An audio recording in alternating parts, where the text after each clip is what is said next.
بسم اللہ الرحمن الرحیم۔ ناظرین کرام السلام علیکم ورحمۃ اللہ وبرکاتہ۔ حضرت موسیٰ علیہ السلام نے مزید عرض کی، ربی انی قتلت منہم نفسا فاخاف ان یقتلون واخی ہارون هو افصح منی لسانا فارسلہ معی رد ان یصدقنی انی اخاف ان یکذبون۔ اے میرے رب، میں نے ان میں سے ایک شخص کو قتل کر دیا تھا تو مجھے ڈر ہے کہ وہ مجھے قتل کر دیں گے، اور میرا بھائی ہارون اس کی زبان مجھ سے زیادہ صاف ہے، تو اسے میری مدد کے لیے رسول بنا تاکہ وہ میری تصدیق کرے۔ بے شک مجھے ڈر ہے کہ وہ مجھے جھٹلائیں گے۔ اللہ عز و جل کے بندوں کی مدد لینا انبیاء کرام علیہم السلام کی سنت ہے، جیسے حضرت موسیٰ علیہ السلام نے حضرت ہارون علیہ السلام کی مدد لی۔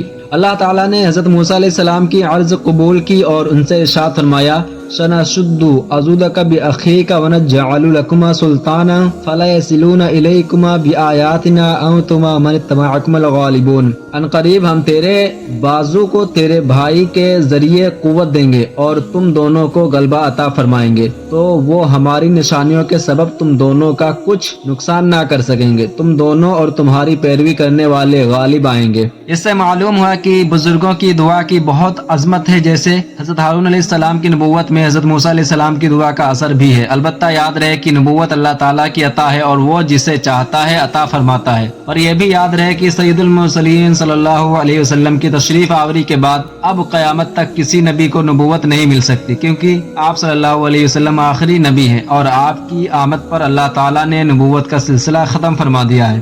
البتہ اب بھی اللہ تعالیٰ کی بارگاہ کے مقرب بندوں کی دعا سے ولایت، علم، اولاد اور سلطنت مل سکتی ہے۔ سورہ شعراء میں مزید ہے، وَإِذْ نَادَى رَبُّكَ مُوسَىٰ أَنِ ائْتِ الْقَوْمَ الظَّالِمِينَ قَوْمَ فِرْعَوْنَ أَلَا يَتَّقُونَ قَالَ رَبِّ إِنِّي أَخَافُ أَن يُكَذِّبُونِ وَيَضِيقُ صَدْرِي وَلَا يَنطَلِقُ لِسَانِي فَأَرْسِلْ إِلَىٰ هَارُونَ وَلَهُمْ عَلَيَّ ذَنبٌ فَأَخَافُ أَن يَقْتُلُونِ قَالَ كَلَّا فَاذْهَبَا بِآيَاتِنَا إِنَّا مَعَكُمْ مُسْتَمِعُونَ۔ اور یاد کرو جب تمہارے رب نے موسیٰ کو ندا فرمائی کہ ظالم لوگوں کے پاس جاؤ جو فرعون کی قوم ہے، کیا وہ نہیں ڈریں گے؟ عرض کی، اے میرے رب، میں اس بات سے ڈرتا ہوں کہ وہ مجھے جھٹلائیں گے اور میرا سینہ تنگ ہوگا اور میری زبان نہیں چلتی، تو ہارون کو بھی رسول بنا دے، اور ان کا مجھ پر ایک الزام ہے تو میں ڈرتا ہوں کہ کہیں وہ مجھے قتل نہ کر دے۔ اللہ نے فرمایا، ہرگز نہیں، تم دونوں ہمارے معجزات لے کر جاؤ، ہم تمہارے ساتھ ہیں، خوب سننے والے ہیں۔ اسی طرح یہ واقعہ سورہ نمل میں آیت 7 سے 14 میں بھی بیان کیا گیا ہے۔ درس و نصیحت، عورت کا اصلی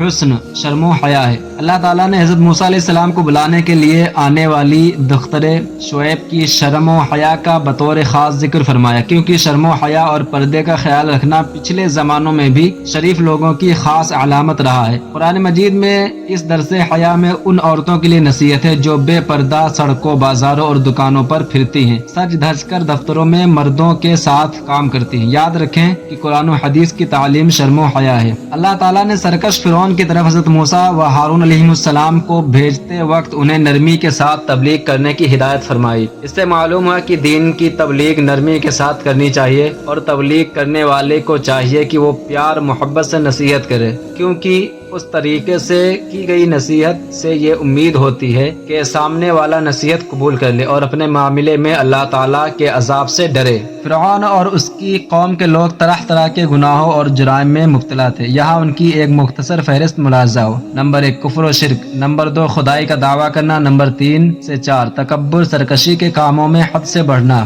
نمبر 5، لوگوں سے زبردستی مشقت والے کام کروانا۔ نمبر 6، ظلم و فساد۔ نمبر 7، طرح طرح کی اذیتیں دے کر لوگوں کو ناحق قتل کرنا۔ نمبر 8، جادو کرنا اور اسے سیکھنا سکھانا۔ نمبر 9، 10، بدفعلی لینا، کاہنوں اور نجومیوں کی تصدیق کرنا۔ نمبر 11، حضرت موسیٰ و ہارون علیہ السلام اور ان پر ایمان لانے والوں سے دشمنی رکھنا اور انہیں حقیر جاننا۔ نمبر 12، 13، لمبی امیدیں باندھنا، آخرت کا انکار کرنا۔ نمبر 14، 15، خود پسندی میں مبتلا ہونا اور دوسروں کو حقیر جاننا۔ نمبر 16، منصب، قوت اور صحت و عافیت پر مغرور ہونا۔ نمبر 17 سے 18، عہد توڑنا اور احسان جتانا۔ نمبر 19، اللہ تعالیٰ کی خفیہ تدبیر سے بے خوف ہونا۔ نمبر 20، 21، بنی اسرائیل کو عبادت گاہ میں نماز سے روکنا اور ان کی عبادت گاہوں کو ویران و برباد کرنا۔ نمبر 22، 23، گناہوں پر قائم رہنا اور حضرت موسیٰ علیہ السلام کے معجزات سے نصیحت حاصل نہ کرنا۔ اللہ تعالیٰ کا حکم پا کر حضرت موسیٰ علیہ السلام مصر کی طرف روانہ ہوئے۔ آپ علیہ السلام اون کا جبہ پہنے ہوئے تھے، دست مبارک میں عصا تھا، اس کے سرے میں زنبیل لٹکی ہوئی تھی، گئی جس میں سفر کا توشہ تھا، اس شان سے آپ علیہ السلام مصر میں پہنچ کر اپنے مکان میں داخل ہوئے۔ حضرت ہارون علیہ السلام وہیں تھے۔ آپ نے انہیں خبر دی کہ اللہ تعالیٰ نے مجھے رسول بنا کر فرعون کی طرف بھیجا ہے اور آپ کو بھی رسول بنایا ہے کہ فرعون کو خدا کی طرف دعوت دو۔ یہ سن کر آپ کی والدہ صاحبہ گھبرائیں اور حضرت موسیٰ علیہ السلام سے کہنے لگیں کہ فرعون تمہیں قتل کرنے کے لیے تمہاری تلاش میں ہے، جب تم اس کے پاس جاؤ گے تو وہ تمہیں قتل کر دے گا۔ لیکن حضرت موسیٰ علیہ السلام حکم الہی پر عمل کے لیے ہارون علیہ السلام کو ساتھ لے کر فرعون کے ہاں پہنچے۔ فرعون کو خبر دی گئی اور صبح کے وقت آپ علیہ السلام کو بلا لیا گیا۔ آپ علیہ السلام نے اس کے پاس پہنچ کر اپنی رسالت کے بارے میں بتایا اور فرعون کے پاس جو حکم پہنچانے پر آپ علیہ السلام معمور کیے گئے تھے وہ پہنچایا۔ فرعون نے آپ علیہ السلام کو پہچان لیا کیونکہ آپ علیہ السلام اسی کے گھر میں پلے بڑھے تھے۔ اس نے احسان جتاتے ہوئے آپ سے کہا، الم نربک فینا ولیدا ولبثت فینا من عمرک السنین، کیا ہم نے تمہیں اپنے ہاں بچپن میں نہ پالا اور تم نے ہمارے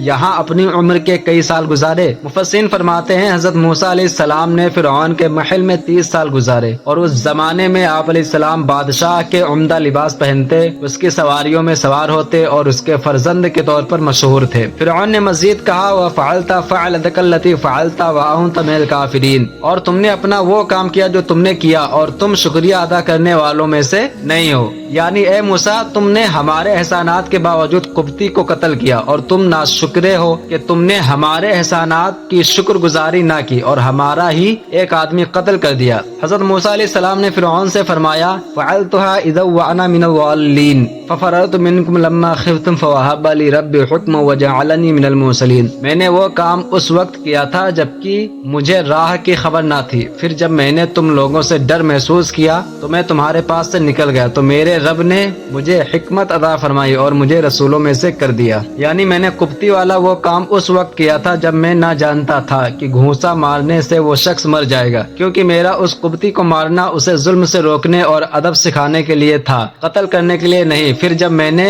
تم لوگوں سے ڈر محسوس کیا کہ اس کے بدلے تم مجھے قتل کر دو گے تو میں تمہارے پاس سے مدین شہر کی طرف نکل گیا، اور مدین سے مصر آتے وقت کوہ طور کے پاس مجھے میرے رب عز و جل نے حکم عطا فرمایا اور مجھے رسالت کا منصب عطا فرمایا۔ اوپر آیت میں حکم سے نبوت یا علم مراد ہے۔ فرعون نے جو احسان جتایا تھا اس کے جواب میں حضرت موسیٰ علیہ السلام نے فرمایا، وَتِلْكَ نِعْمَةٌ تَمُنُّهَا عَلَيَّ أَنْ عَبَدتَّ بَنِي إِسرائیل، اور یہ کون سی نعمت ہے جس کا تو مجھ پر احسان جتا رہا ہے کہ تو نے بنی اسرائیل کو غلام بنا کر رکھا؟ یعنی اس میں تیرا کیا احسان ہے کہ تو نے میری تربیت کی، بچپن میں مجھے اپنے پاس رکھا، کھلایا اور پہنایا، اپنے گھر میں پرورش پانے کی بجائے تیرے ہاں رہنے کا سبب تو یہی ہوا کہ تو نے میری قوم بنی اسرائیل کو غلام بنایا اور ان کے بچوں کو قتل کرنا شروع کر دیا۔ تیرے اس ظلم کی وجہ سے میرے والدین میری پرورش نہ کر سکے اور مجھے دریا میں ڈالنے پر مجبور ہوئے۔ اگر تو ایسا نہ کرتا تو میں اپنے والدین کے پاس ہی رہتا، اس لیے یہ بات اس قابل ہی نہیں کہ اس کا احسان جتایا جائے۔ اسے دوسرے الفاظ میں یوں سمجھ لیں کہ کوئی شخص کسی بچے کے باپ کو قتل کر کے بچہ گود میں لے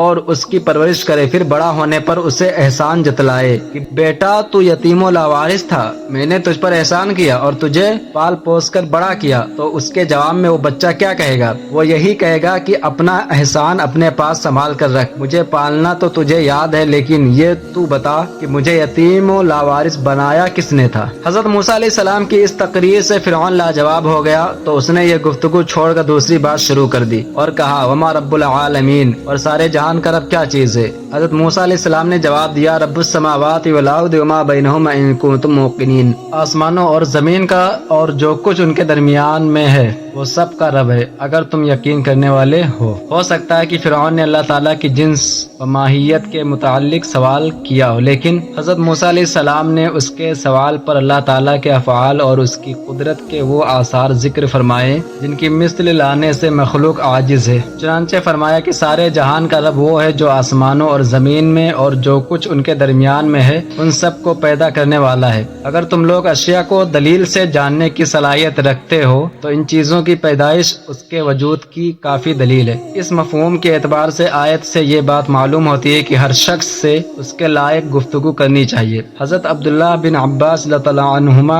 فرماتے ہیں، ہمیں حکم دیا گیا ہے کہ ہم لوگوں سے ان کی عقلوں کے مطابق کلام کریں۔ بعض مفسرین کے نزدیک فرعون کا سوال اللہ تعالیٰ کی صفت کے بارے میں تھا، اس لیے حضرت موسیٰ علیہ السلام نے یہاں جو جواب دیا وہ فرعون کے سوال کے مطابق ہے۔ فرعون کے آس پاس اس کی قوم کے سرداروں میں سے 500 شخص زیوروں سے آراستہ زرعی کرسیوں پر بیٹھے تھے۔ حضرت موسیٰ علیہ السلام کا جواب سن کر تعجب کرتے ہوئے فرعون نے ان سے کہا، الا تستمعون، کیا تم غور سے نہیں سن رہے؟ اس کا مطلب یہ تھا کہ میں نے حضرت موسیٰ علیہ السلام سے سارے جہان کے رب کی ماہیت پوچھی ہے اور یہ اس کے جواب میں اس کے افعال اور آثار بتا رہے ہیں۔ اور بعض مفسرین کے نزدیک فرعون کا یہ کہنا اس معنی میں تھا کہ وہ لوگ آسمان اور زمین کو قدیم سمجھتے اور ان کے حادث ہونے کا انکار کرتے تھے، اور مطلب یہ تھا کہ جب یہ چیزیں قدیم ہیں تو ان کے لیے رب کی کیا حاجت ہے۔ یہ صورتحال دیکھ کر حضرت موسیٰ علیہ السلام نے ان چیزوں سے استدلال پیش کرنے کی ضرورت محسوس فرمائی جن کا حادث ہونا اور فنا ہو جانا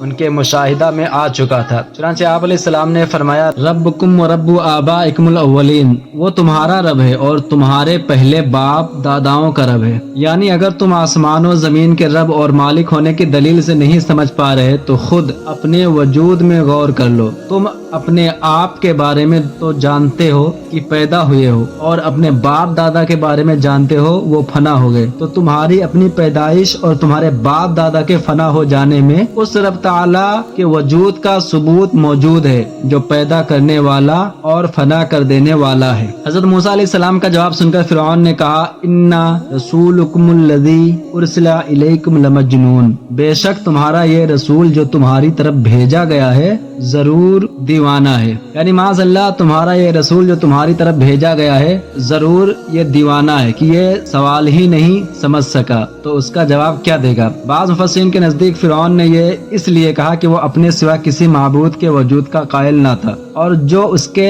معبود ہونے کا اعتقاد نہ رکھے اسے وہ خارج از عقل کہتا تھا۔ اور حقیقتاً اس طرح کی گفتگو آدمی کی زبان پر اس وقت آتی ہے جب وہ عاجز ہو چکا ہو، لیکن حضرت موسیٰ علیہ السلام نے ہدایت کے فریضہ کو اعلیٰ وجہ الکمال ادا کیا اور اس کی اس تمام لا یعنی گفتگو کے باوجود اپنے مقصود یعنی دعوت توحید ہی کی طرف متوجہ رہے، اور فرمایا، رب المشرق والمغرب وما بینہما ان کنتم تعقلون، وہ مشرق اور مغرب اور جو کچھ ان کے درمیان ہے سب کا رب ہے اگر تمہیں عقل ہو۔ یعنی سارے جہان کا رب وہ ہے جو مشرق و مغرب اور جو کچھ ان کے درمیان ہے سب کا رب ہے اگر تمہیں عقل ہو۔ تو جو بات میں نے بیان کی اس سے اللہ تعالیٰ کے وجود پر استدلال کر سکتے ہو، کیونکہ مشرق سے سورج کو طلوع کرنا اور مغرب میں غروب ہو جانا اور سال کی فصلوں میں ایک معین حساب پر چلنا، ہواؤں اور بارشوں وغیرہ کے نظام، یہ سب اس کے وجود دو قدرت پر دلالت کرتے ہیں۔ فرعون کا تبلیغ اور اس سے مکالمہ کا ذکر سورہ طٰہٰ آیت 47 سے 53 میں بھی کیا گیا ہے۔ فرعون کی دھمکی۔ حضرت موسیٰ علیہ السلام کا جواب سن کر فرعون حیران رہ گیا اور اس کے پاس قدرت الہی کے آثار کا انکار کرنے کی کوئی صورت باقی نہ رہی۔ جب اس سے کوئی جواب نہ بن پڑا تو اس نے کہا، لئن اتخذت الہا غیری لاجعلنک من المسجونین، اے موسیٰ اگر تم نے میرے سوا کسی اور کو معبود بنایا تو میں ضرور تمہیں قید کر دوں گا۔ فرعون کی قید قتل سے بدتر تھی۔ اس کا جیل خانہ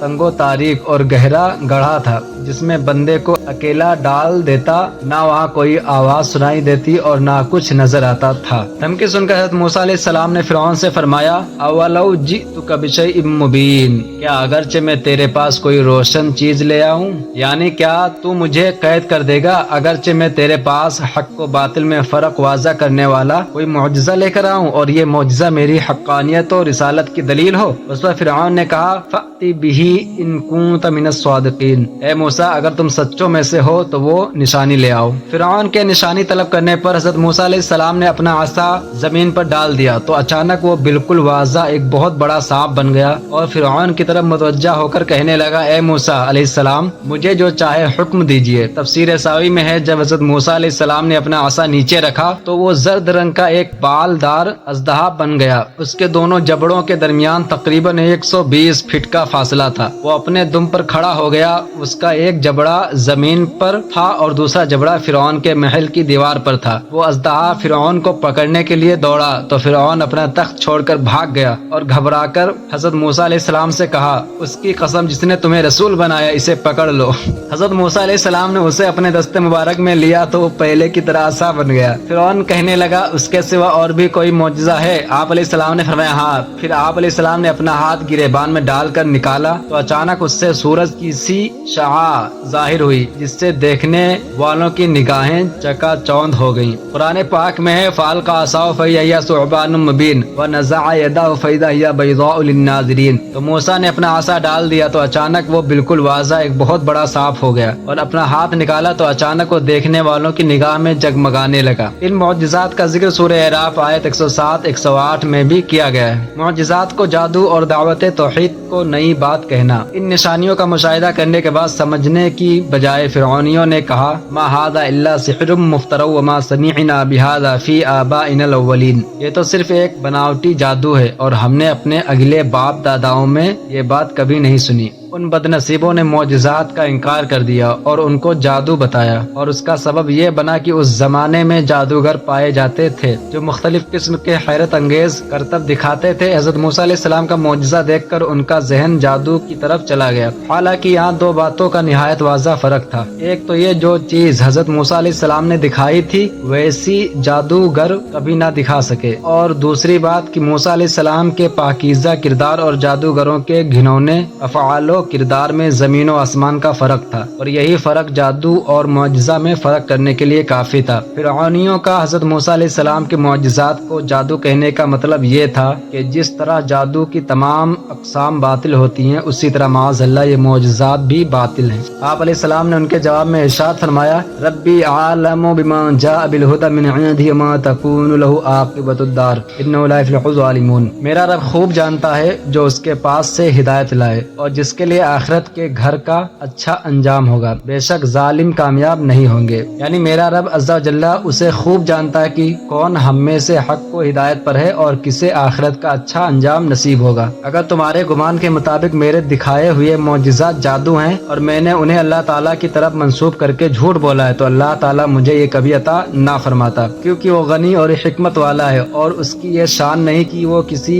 جھوٹے اور جادوگر کو رسول بنا کر بھیجے۔ دو نشانیاں دیکھنے کے بعد فرعون کی حالت یہ ہوئی کہ اسے اپنی خدائی کا دعویٰ بھول گیا اور وہ خوف کی وجہ سے تھر تھرانے لگا۔ اپنے گمان میں خود کو معبود اور لوگوں کو اپنا بندہ سمجھنے کے باوجود اپنے ارد گرد موجود سرداروں سے مشورہ مانگنے لگا۔ حالانکہ جب وہ احمق خود کو خدا کہتا تھا تو عاجز ہو کر اور گھبرا کر دوسروں سے مشورہ مانگنے کی کیا حاجت تھی؟ بہرحال سرداروں سے کہنے لگا، ان ھذا لساحر علیم یرید ان یخرجک من ارضکم بسحرہ فماذا تأمرون۔ بے شک یہ بڑے علم والا جادوگر ہے، یہ چاہتا ہے کہ تمہیں اپنے جادو کے زور سے تمہارے ملک سے نکال دے، تو اب تم کیا مشورہ دیتے ہو؟